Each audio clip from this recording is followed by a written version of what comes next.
Hi there, I'm Sam, and I'm going to be talking to you about ActiveRadar for smart home control. Historically, when you wanted to control the items in your house, you either just did it, or you had another item to control the first item, right? I'm talking about the remote for your TV, or the other remote for the sound system for your TV, or the key to your door. Smartphones have come along and done a really good job of consolidating a lot of that control power into a single device. And that's great until maybe you lose your smartphone, or if you're in the kitchen and your hands are dirty and you want to set a timer, right? To alleviate this, we have sort of two routes. We have voice control, or we have gesture control. Now, gesture control is really nice. It's super convenient and very versatile because it takes away even that one controller and puts you in control in a way that you'll never lose or not be able to access. But it does have some drawbacks. Constantly being watched by cameras might make you uncomfortable or raise privacy concerns, and it's difficult to design gesture control systems well for a few reasons, including that they have low discoverability, meaning that it's hard to figure out what you can do with them just by using them, and you're not getting enough feedback while you're doing those things, so you're not even really sure if what you're doing is working. Another big design challenge when you're making a gesture control interface is that gestures are very contextual, right? If a user raises their hand up, that might mean one thing when they're watching TV, they want the volume higher, or it might mean another thing, like the thermostat needs to go up, right? So how do you disambiguate there? Well, one option to disambiguate between items is called path sync, right? Path sync is where if you have a bunch of menu options, like this guy does, it draws beads around each one, moving at different speeds and in different directions. And then the user tries to sync his hand movement up with the bead that's going around the menu option he wants to select.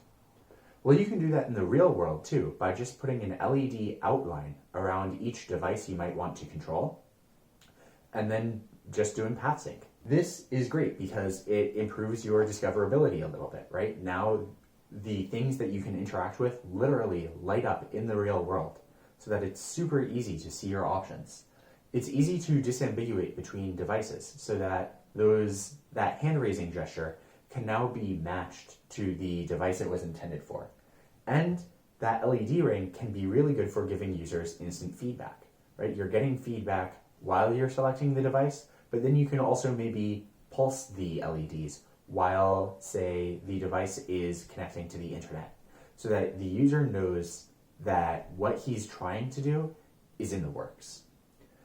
However, there are problems with the original path sync, which are mainly related to the fact that it uses a Kinect, this little bar camera that you see here, right?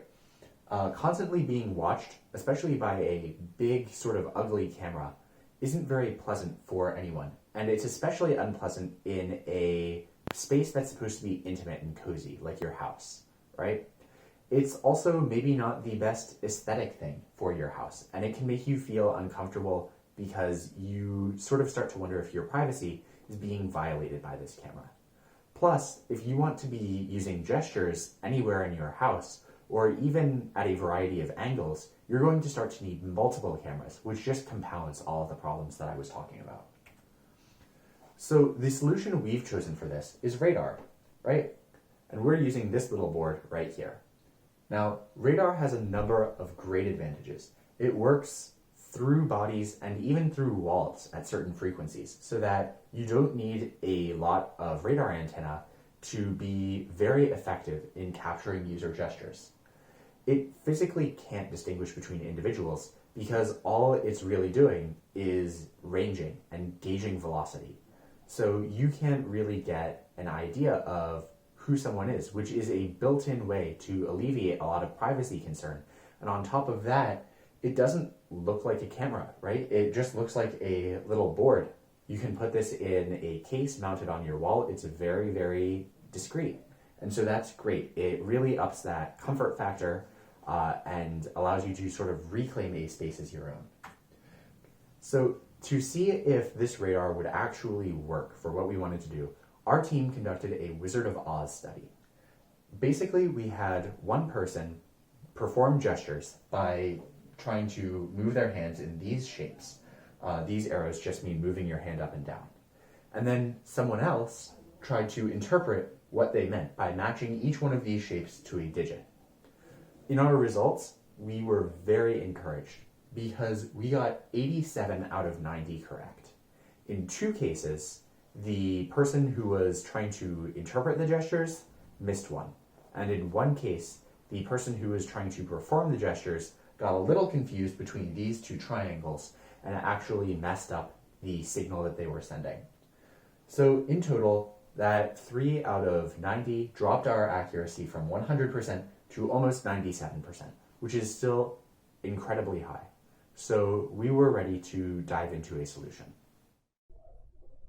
The intended gestures we want the user to perform is to have their hand moving within no geometric shapes.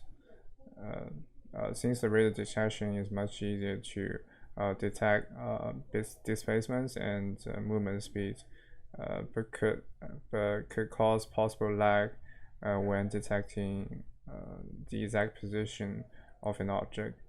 And for the user interface, we want to have 2 to 4 different types of moving patterns shown on the screen, and ask the user to make selection between them and mimic one of the moving pattern based on the screen. And so it will be represented by the line showing the trail of the path and the single dot showing the movement of the object.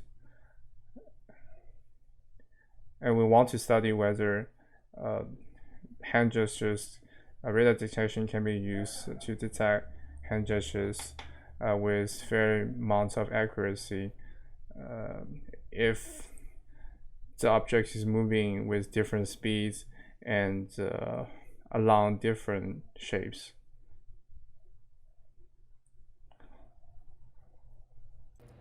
Hello everyone, my name is Davina Woolley and I will be discussing how the ActiveRadar team will be conducting in-person user studies during November of 2020. So we are planning on conducting in-person user studies either on the first floor of the Kolk building or on Tech Green. The safety of our participants and our team members are our utmost priority, so we will be requiring all individuals present to wear masks, and we will be providing gloves. Both will be required, and the gloves are really just for an additional safety precaution. So if you are interested in participating in our study, the first thing we would ask you to do is to schedule a time for your user study. And upon arrival, you will be asked to scan a QR code, which will serve as your digital sign-in, and you will be asked to complete a participant consent form. You will be instructed to watch an instructional video, which will teach you how to interact with the ActiveRadar system. You will then just have to answer a simple question: did you watch this video? And just state yes. And then it will be time for your study, and you will be asked to complete a series of tasks. And our team will collect various information about your interaction, ranging from qualitative data to quantitative data. And we will just be answering questions such as how long did it take a user to accomplish a certain task, what did we perceive their user frustrations to be, and commonly made mistakes made by the user. Upon completion of your user study, you will then be asked to scan a final QR code, and this will serve as your final reflection form, which will also be made available through Qualtrics. And you'll just state what your overall opinion of the technology was, notes about usability, what you had difficulty with, and then that will conclude your user study. Our team will then analyze the data collected, and we will use that to assist us in determining the next steps. Effectively, our goal for this technology is to create a potential alternative to input devices used to interact with your devices.